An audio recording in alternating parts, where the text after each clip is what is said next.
Hello दोस्तों, स्वागत है आपके अपने यूट्यूब चैनल ऑफिशियल सूरज में। दोस्तों, जेट एग्ज़ाम 2024 इसके बारे में कुछ इम्पोर्टेंट नोटिफिकेशन निकल कर के सामने आया है। चलिए इसके बारे में हम लोग जान लेते हैं। ठीक है, ये उच्च शिक्षा विभाग के तरफ से निकल कर के सामने आया है और सिलेबस, एग्ज़ाम पैटर्न, ठीक है, कितना नंबर का एग्ज़ाम होगा और कब तक फॉर्म आएगा जेट का, इसके बारे में इसमें बतलाया गया है।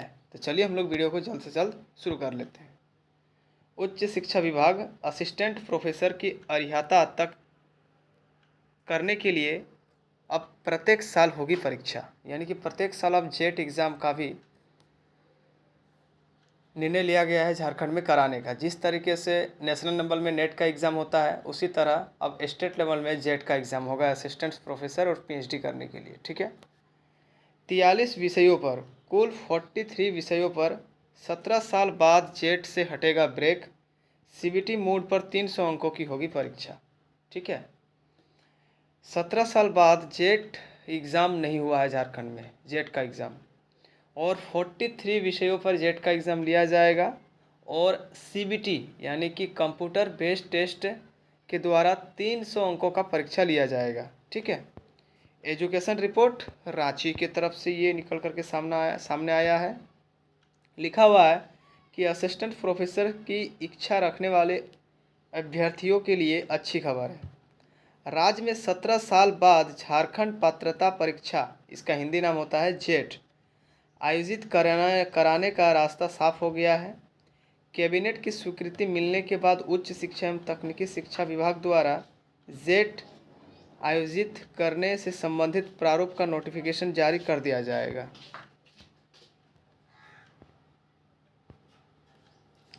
जेट के लिए परीक्षा कंप्यूटर बेस्ड सीबीटी मोड पर होगी। इस परीक्षा में सभी सवाल एमसीक्यू यानी कि बहुविकल्पिक होगा, यानी कि ऑब्जेक्टिव टाइप का क्वेश्चन पूछा जाएगा। ठीक है, 2 पेपर की परीक्षा होगी।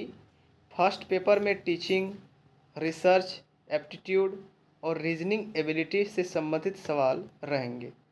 इसमें कुल 50 प्रश्न पूछे जाएंगे। प्रत्येक प्रश्न जो होगा वो 2-2 अंकों का होगा। ठीक है, यानी कि फर्स्ट पेपर में आपका 50 प्रश्न पूछा जाएगा, लेकिन जो नंबर रहेगा वो आपका 100 रहेगा, क्योंकि एक प्रश्न 2 अंक का रहेगा। ठीक है, एक प्रश्न जो रहेगा वो आपका 2 अंक का रहेगा। इस हिसाब से फर्स्ट पेपर जो है वो 100 मार्क्स का होगा। ठीक है, दूसरे पेपर की परीक्षा संबंधित विषय होगी। जो आपका विषय होगा ग्रेजुएशन में, जो आप ऑनर्स किए हैं, वही आपका दूसरा पेपर होगा। जैसे कि कोई इतिहास ऑनर्स लेकर के पढ़े होंगे तो सेकंड पेपर उसका इतिहास होगा। कोई इंग्लिश ऑनर्स लेकर के पढ़े होंगे तो सेकंड पेपर उसका इंग्लिश होगा। कोई हिंदी ऑनर्स लेकर के पढ़े होंगे तो सेकंड पेपर उसका हिंदी होगा। कोई ज्योग्राफी ऑनर्स लेकर के पढ़े होंगे तो सेकंड पेपर उसका ज्योग्राफी होगा। ठीक है, जिसमें अभ्यर्थी असिस्टेंट प्रोफेसर बनना चाहता है, मतलब वही बात है ऑनर्स के हिसाब से। इसमें 100 सवाल 2-2 अंकों के होंगे, यानी कि इसमें 100 सवाल होंगे। ठीक है, सेकंड पेपर में 100 सवाल पूछे जाएंगे, 100 सवाल पूछे जाएंगे और वो भी आपका 2-2 अंक का होगा। यानी कि 100 को आप 2 से गुना कर दीजिएगा तो 200, तो इधर 200 और इधर 100, टोटल मार्क्स कितना हो गया 300। इसीलिए यहाँ पर लिखा गया था कि 300 अंकों की परीक्षा होगी। ठीक है, 100 सवाल 2-2 अंकों के लिए होगी। ठीक है, परीक्षा के समय दोनों पेपर की परीक्षा के बची गैप नहीं होगी। ठीक ना, मतलब समय गैप नहीं होगा, यानी कुल 3 घंटे की परीक्षा होगी। परीक्षा में गलत जवाब देने पर कोई अंक नहीं काटे जाएंगे, यानी कि नो नेगेटिव मार्क्स, यानी नेगेटिव अंक का प्रावधान नहीं है। बताते चले कि कुल 45 विषयों के लिए झारखंड पात्रता परीक्षा आयोजित की जाएगी। ठीक है, इसके बाद यहाँ पर क्या लिखा हुआ है इसके बारे में भी आइए हम लोग जान लेते हैं। जेट के लिए 3 घंटे में देने होंगे 150 प्रश्नों के जवाब। कुल जो क्वेश्चन होगा 150, लेकिन अंक जो होगा आपका वो 300 नंबर का होगा। ठीक है, पहली बार 2007 में आयोजित की गई थी परीक्षा, झारखंड लोक सेवा आयोग का कहना है। पहली बार जो इसका परीक्षा का जो आयोजन किया गया था वो 2007 में किया गया था। ठीक है। आयोग जेपीएससी द्वारा पहली बार वर्ष 2007 में झारखंड पात्रता परीक्षा आयोजित की गई थी। तब बड़े पैमाने में इस परीक्षा में गड़बड़ी हुई थी।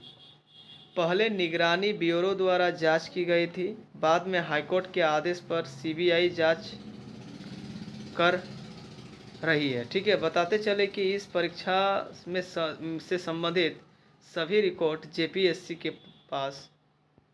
जेपीएससी से गायब हो गए हैं। ठीक है। रिकॉर्ड मतलब गायब हो गया था। तो झारखंड में शुरू से ही गड़बड़ी चलती आ रही है। मतलब अगला बार जो 2007 में जेपीएससी के द्वारा जेट का परीक्षा लिया गया था उसमें भी गड़बड़ी पाई गई थी। पीजी परीक्षा में 55% अंक जरूरी है, तब जाके आप जेट एग्ज़ाम में बैठ सकते हो। ठीक है। वही चीज़ लिखा हुआ कि जेट परीक्षा के लिए नए नियमावली के अनुसार परीक्षा में शामिल होने वाले विद्यार्थियों के लिए पीजी में यानी कि पोस्ट ग्रेजुएट में की परीक्षा में 55% अंक जरूरी है।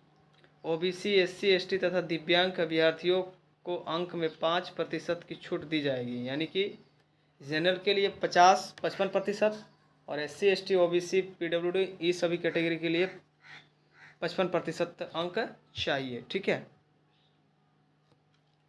बताते चले कि 19 सितंबर 1991 तक पीजी पास अभ्यर्थियों के अंकों में 5% की छूट दी जाएगी। ठीक है। अब यहाँ पर और एक चीज़ लिखा हुआ है कि परीक्षा के लिए गठित की जाएगी 2 कमेटियाँ। लिखा हुआ कि जेट के लिए आयोग द्वारा 2 कमेटियाँ गठित की जाएगी। पहली कमेटी यानी स्टोरिंग के अध्यक्ष आयोग अध्यक्ष होंगे। इसमें सदस्य के रूप में रोटेशन के अनुसार 2 विश्वविद्यालयों के कुलपति एवं शिक्षाविदित तथा एक राज्य सरकार के प्रतिनिधित्व होंगे। दूसरी मॉडरेशन कमेटी होगी जिसके अध्यक्ष भी आयोग के अध्यक्ष ही होंगे। इसमें रोटेशन के तहत 2 विवि शिक्षक यानी कि यूनिवर्सिटी के शिक्षक, एक दूसरे राज्य के विवि शिक्षक और यूजीसी के एक प्रतिनिधित्व होंगे। ठीक है। कुल मिला करके मिला जुला कमेटी होगा जिससे क्वेश्चन अच्छा से बन सके और धांधली ना हो सके। ठीक है। जेट से पीएचडी कोर्स में एडमिशन, जेट से पीएचडी कोर्स में भी नामांकन आप लोग ले पाएंगे। राज्य के विश्वविद्यालयों में अब जेट के माध्यम से ही पीएचडी कोर्स में एडमिशन लिया जाएगा। जेट परीक्षा के सफल विद्यार्थी पीएचडी के लिए योग्य होंगे। यानी अब विश्वविद्यालय स्तर पर पीएचडी एंट्रेंस का आयोजन नहीं किया जाएगा। ठीक है। अभी भी अपने स्तर पर पीएचडी एंट्रेंस आयोजित कर पीएचडी कोर्स में एडमिशन लेता था। ठीक है। तो ये था दोस्तों जेट एग्ज़ाम पर अपडेट। ठीक है। अब हम लोग वेट ही कर सकते हैं कि कब तक जेट एग्ज़ाम का पूरा नोटिफिकेशन आए, कब उसका फॉर्म फिलअप होगा। ठीक है। क्योंकि पहले ही मैंने एक वीडियो आप लोगों को बताया था कि जून जुलाई तक इसका नोटिफिकेशन पूरा निकल जाना चाहिए, लेकिन अभी तक तो निकला नहीं है क्योंकि ये मई चल रहा है। अब इलेक्शन के चलते शायद रुका हुआ होगा। तो इलेक्शन जैसे ही ख़त्म हो जाता है, आचार संहिता अभी लगा हुआ है सभी जगहों में, उसके बाद शायद इस पर एक बड़ा अपडेट सामने निकल करके आएगा। तब तक यदि जो नेट और जेट, नेट का ही थोड़ा बहुत सिलेबस झारखंड से ले रहेगा, बाकी नेट का ही सिलेबस रहेगा, तो अपना तैयारी करते रहे। नेट में हो या फिर जेट में हो, किसी में भी हो, सिलेक्शन चाहिए। ठीक है। यदि वीडियो अच्छा लगा हो मेरे प्यारे दोस्तों तो चैनल को लाइक, कमेंट, सब्सक्राइब जरूर कीजिएगा और वीडियो को कम से कम लाइक कीजिएगा यार, क्योंकि आप लोग वीडियो को लाइक नहीं करते हो। तब तक के लिए मैं आप लोगों से विदा लेता हूँ। Thank you.